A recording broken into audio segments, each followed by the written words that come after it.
बिस्मिल्लाहिर्रहमानिर्रहीम अस्सलाम वालेकुम यस उम्मीद आहे असांजी वीडियो तव्हांखे पसंदि ईंदी हूंदी। अगर वीडियो पसंद अचे थी तो वीडियो के लाइक ऐं चैनल के सब्सक्राइब ज़रूर कजो। अॼु असां तव्हांखे पटेरी बकरियुनि जे बारे में इंशाल्लाह कोशिशि कंदासीं जेतिरो वधीक खां वधीक थी सघे मालूमात पटेरियुनि बकरियुनि जे बारे में वठी ॾियूं तव्हांखे। साईं अस्सलाम वालेकुम। वालेकुम सलाम। साईं सभ खां पहिरीं तव्हां पंहिंजो नालो ऐं हिन इलाइक़े जी लोकेशन असांखे ॿुधायो। अदा मुंहिंजो नालो सैयद हाशिम शाह ऐं पंहिंजो शहर बिटशा जानवरनि जी अस्पताल लॻ पंहिंजो फार्म आहे। अच्छा साईं, हीउ शौक़ु घणे अरसे खां पिया कयो? सर 8 साल खां। 8 सालनि खां। 8 सालनि खां तव्हां पटेरी ते ई शौक़ु पिया करियो या पहिरीं ॿियूं बकरियूं रखियो था? सर शुरू खां पटेरी ते शौक़ु को, पर तॾहिं पटेरी जी पॉइंटुनि जी ख़बर कोन आई। पोइ बिसर बकरी पटेरी करे असांखे मिलंदी, पोइ असां जाम तक़रीबन वरितियूं विचोलियूं बकरियूं। पोइ उन्हनि सभिनी खे सेल करे छॾियोसीं। हाणे पेवर पटेरी जॾहिं यारनि दोस्तनि में ख़बर पई हिननि जूं पॉइंटूं सॼो माना ख़बर पइजी त बकरे में छा छा हुअणु घुरिजे, हाणे माना पेवर पटेरी आहे पाण। अच्छा साईं, पोइ मतिलबु जॾहिं तव्हांखे ख़बर न हुई शौक़ जी त पोइ तव्हांखे बि माण्हुनि फुरियो हूंदो न? बिल्कुलु फुरियो हूंदो पंहिंजे हिसाब सां, तॾहिं ख़बर चार न हुई। पोइ हाणे भला को दोस्त शौक़ु करणु चाहे त उहो प्लान कंदो तव्हां हुन असां प्लान कोन कंदासीं। प्लान कोन कंदो न? असां पंहिंजे हुनखे मुनासिब रक़म ॾींदो। अच्छा साईं, हीउ हाणे जेको छेलो तव्हां वटि बीठो आहे इन जे बारे में असांखे ॿुधायो त इहो कहिड़े नस्ल मां आहे, कंहिंजे बकरियुनि मां आहे ऐं कीअं मिलियो तव्हांखे? छेलो पंहिंजो पेवर पटेरी आहे नसुल मां आहे। पंहिंजो हाजी अला ॾिठो असांजे सिंध जो भाॻियो आहे, भलोड़ भाॻियो आहे पटेरी नसुल जो। उनजे दिलबर जेको छेलो हुई उनजो पुटु आहे, छेलो आहे।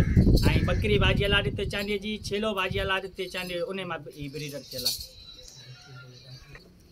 साईं भला कुआड़ी त ॾाढी ख़तरनाक खई अथव, या वैब थी आहे रुगो ॾेखारण जे लाइ? न बसि ही मुंहिंजी बकरियुनि जे शौक़ु लाइ हिकिड़ो भाग्य जी सुञाणप आहे कुआड़ी। महांगी बि हूंदी साईं? जी महांगी बि हूंदी आहे न? बसि पोइ हाणे अहिड़ियूं बकरियूं रखूं था पोइ में हिक में कुझु कोन्हे, को मसइलो कोन्हे।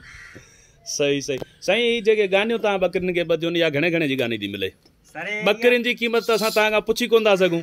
सर मतिलबु ही टोटली बकरियुनि में जेके बि गानियूं आहिनि मां सम्झे हिकिड़ी पठ जा सुठी पठ आहे पैसा महंगा गानियूं। तो दोस्तों तव्हांखे ॾेखारियां थो, ॾिसो साईं माशाल्लाह पंहिंजे नाले सां गानियूं ठारायूं आहिनि। माशाल्लाह जहिड़ो शौक़ु रखियो आहे ओड़ो ई उन ते ख़र्चु कयो आहे माशाल्लाह सां।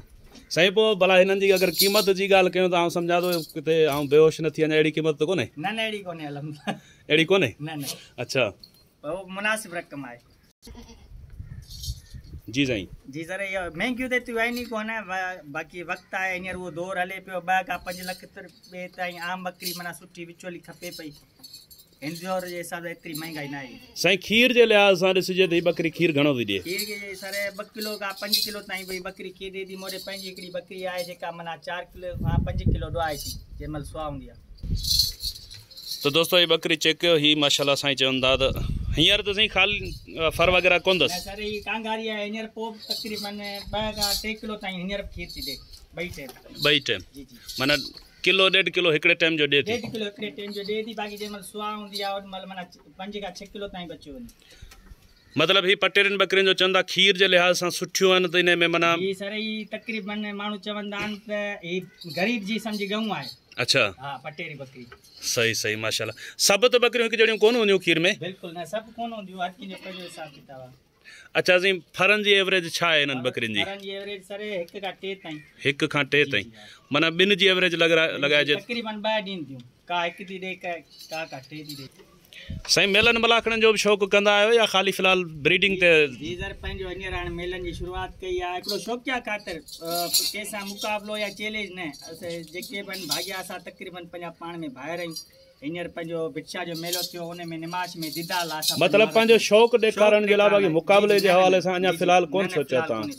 अच्छा आहे सही इरादो? न फ़िलहाल त इरादो कोन्हे, पोइ अहिड़ो मोला माल ॾिनो जॾहिं त पोइ वरी सोची। न इंशाल्लाह हाणे तव्हां वटि माशाल्लाह पठूं बि सुठियूं आहिनि, ब्रीडर बि सुठो आहे। जी जी इंशाल्लाह होम ब्रीड पंहिंजी होम ब्रीड थिए पोइ उन खां पोइ सोचींदा। हूअं त मेला करण ॾाढा महांगा आहिनि इहे न? बिल्कुलु वॾा महांगा आहिनि। ॾिसो पिया तव्हां हींअर जेको छेली 2 लख रुपए मिलंदी, हाणे हींअर 10-10 लख रुपए में भाॻिया वठनि पिया। माना ईअं अगरि चइजे त हिन माल खे महांगो करण में मेलनि जो ई वॾो कारोबार भाग्यनि जो आहे। बिल्कुलु उहो पंहिंजो मेला करे असल में हिकिड़ो शौक़ु खे उजागर करणु आहे। मेला बि थियनि भले, शौक़ु वधे, ग़रीब गुरबो हींअर छेली जेका खपाए पियो 5 खां 10 लख रुपए ताईं भाॻिया वठनि पिया पंहिंजे शौक़ु लाइ मेलनि जे हवाले सां न। हूअं त न हूअं पे जेकॾहिं सुठी शइ आहे त उन जा पैसा आहिनि, सुठा पैसा आहिनि। अच्छा जी जी हा। त ही तव्हांजो शौक़ु बि आहे, कारोबार बि आहे या सिर्फ़ु शौक़ु आहे? शौक़ु बि आहे, कारोबार बि आहे। अच्छा, हिन में अगर को दोस्त तव्हां का पठ वगैरह खरीद करण चाहे बिल्कुल तो पोइ जेका कार्रवाई तव्हां सां साॻी कंदो या असां उहा कोन कंदासीं, बिल्कुल उनखे शौक़ कराईंदासीं ऐं मुनासिब रक़म में।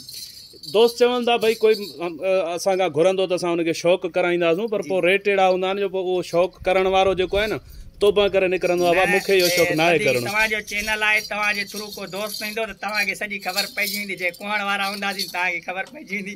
न, मूंखे लॻे थो त तव्हां कुहण वारनि मां कोन हूंदो, छो जो तव्हां पाण इहे जेका खाधा आहिनि तव्हां पाण इहे कसम खाए वेठा आहियो त क़दुरु कंदो ज़रूरु। सही नंबर तव्हांजो शेयर कजो, को दोस्त अगरि तव्हां सां राब्तो करणु चाहे त। जी सर, 031 031 8 8 9 9 110 110 031 99 99 110। तो दोस्तों ये ॾिसो माशाल्लाह ब्रीडर ऐं पुठियां बकरी माशाल्लाह। अच्छा साईं, हिननि जो वज़न घणो हूंदो आहे? नर जो घणो वज़न थींदो आहे, मादी जो घणो वज़न थींदो आहे? इहो पंहिंजो नर जो जेको आहे 2 मण खां 3 मण ताईं बच्चो थो वञे, उनखे थी सघे क्रॉस करे जेकॾहिं वज़न वारो आहे। बाक़ी जेके बकरियूं आहिनि 1.5 मण खां वठी 2.5 मण 2 मण ताईं थियो वञे। हिन नस्ल मां अगरि छेलो ईद जे हवाले सां को रखणु चाहे? सर उहो जेको बिसर छेलो थींदो उहो बि सुठो आहे, जेकॾहिं वरी शौक़ु खां हटी थो वञे त उहो पंहिंजो ईद जे लाइ करे छॾींदा आहियूं। असां इहा दोस्त वठी वेंदा आहिनि। अच्छा, जेको शौक़ु खां पॉइंटनि खां हटी थो वञे त उहो ईद लाइ। साईं पॉइंटूं त थोरो ॿुधाइजो तव्हां असांखे। सर पॉइंटूं हुन जा जेके आहिनि सिंग ऐं हिन जो जेको नक आहे इहो तोताई हुअणु घुरिजे, सिंग हिन जा जीअं चरखी ऐं हिन जो मथो जेको आहे उहो नंढो हुअणु घुरिजे। हिन जा जेके जीअं सिंग तव्हां ॾिसो पिया बिल्कुलु ईअं हुअणु घुरिजनि। ऐं रंग पोइते सॼो सफ़ेद अछो हुजे ऐं अॻियां जेको आहे पटी जेका आहे हिन जी माना कुल्हे ताईं कलर हुजेसि, उन ते बुड़ियूं हुजनि गोल्डन। ये बुड़ी भला वॾी सुहिणी थी लॻे या नंढी बुड़ी वधीक सुहिणी? बुड़ी सुहिणी थी लॻे, पर जेकॾहिं उहो पॉइंटनि में जाम सुठो आहे त वॾी बुड़ी भलियो थी वञे। तव्हां जेॾी महिल ब्रीडर रखंदा आहियो बकरियुनि जे लाइ, उन में कहिड़ियूं शयूं ॾिसंदा आहियो? उनजी माउ जो खीर वधीक हुजे, उनजी पंहिंजी ख़ूबसूरती वधीक हुजे? अच्छा, उनजी पंहिंजी ख़ूबसूरती बि वधीक हुजे ऐं हू जेका उनजी माउ ऐं पीउ जे तरफ़ां माना नसुल में हुजे। जीअं ही बिल्कुलु तव्हां ॾिसो पिया पोयां साफ़ हुजे, जे पोयां टिको वग़ैरह आहे त ही पोइ हुन में फरनि में ईअं कंदो, पोइ इन करे ॾिसी वाइसी हिनजी माउ जो पी करे वठंदा आहियूं। अच्छा, हिकिड़ो दोस्त चवंदा आहिनि त जंहिं ब्रीडर जो खीर वधीक पीतल हूंदो आहे उन जे पोयां नसल में बि वरी फ़र्क़ु पवे थो, खीर जी माना इज़ाफ़ो हूंदो आहे। अगर जे ब्रीडर के खीर सही कोने पीतल मन सान गे तो पोया वरी खीर जी खोट फरन में भी पवे थी या है जे कदे उन खीर बीर बुनियाद का पीतल हुंदो तो पंजी जान में उन वजन हुंदो फर वगैरह वजनी कंदो वो जेके छेलियों वगैरह थी उहे खीर में वधिक थींदियूं।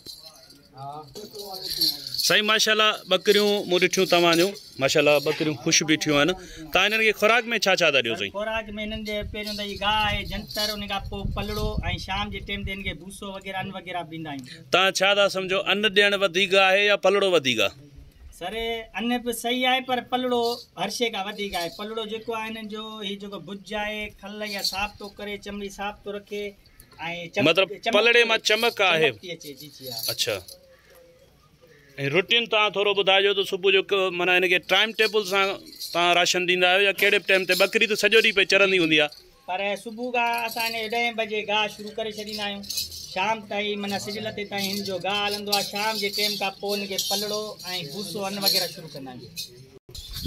अच्छा सही बकरिन जो शौक जो है कुछ दोस्त चंदा असा शौक कयोसो असा के नुकसान पे जियो उन्हें जी का वजह ता बुधाइंदो छो जो ता चो ता मुखे पेरी नुकसान पियो आ जी सर उन्हें जी वजह आई है त तवा सिर्फ रुगो मजूरन ते छडींदो त पो मना नुकसान छो एकड़ो मिसाल इंदा धण त धणी न त विकण खणी जेकरे धणिया धणी जी तवज्जो हुंदी ज़ाहिर उन जो शौक आ उन जा पैसा भरियल त वो हुन के एहसास हुंदो तो मजूर के एहसास कोन हुंदो आई तरतीबार रूटीन में वो धणी जो आ उनन के राशन वगैरह दियारिंदो जेकरे का बीमारी वगैरह वो धणी नोट कंदो यारी मुझे शौक जी इन में ये नुकसान माशाल्लाह तवा मुखे लगे तो बकरिन के टाइम वधिक दा दियो फिरो सिरो बकरियो तहां दे थी वचन जी जी हां बिल्कुल असल में आए प्यार जी गाल है जीव शे के प्यार दी पोत को सही नाला वगैरह भी रखया हुंदा बकरिन जा जी जी हां नाला मड़ी पो नाले सा सड किंदा तो इंदियो न बकरियो हां कुछ इंदियो अच्छा अन्या नव शौक आ जैसी तई पक्कियो थन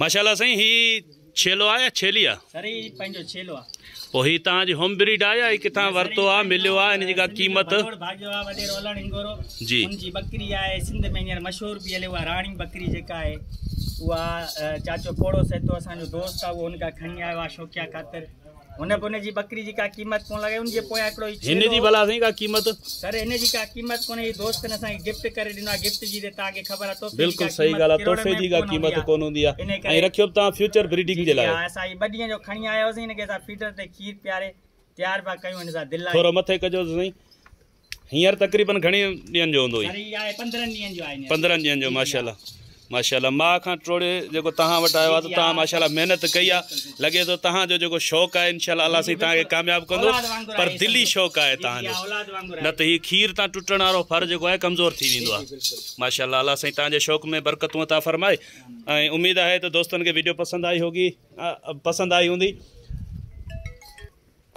अगर वीडियो पसंद आई हुजे तो वीडियो के लाइक ज़रूर कजो ऐं पंहिंजे दोस्तनि ताईं शेयर कजोसि ऐं गॾोगॾु चैनल के सब्सक्राइब करण वक़्तु घंटी जे बटन के ज़रूर प्रेस कजो त जीअं हर अचण वारी वीडियो जी नोटिफिकेशन तव्हां वटि बआसानी पहुची सघे इंशाल्लाह मिलूं था कंहिं नई ऐं मालूमाती वीडियो में तेसी ताईं तव्हां खां मोकिलाईंदासीं अल्लाह निगहबान ख़ुदा हाफ़िज़।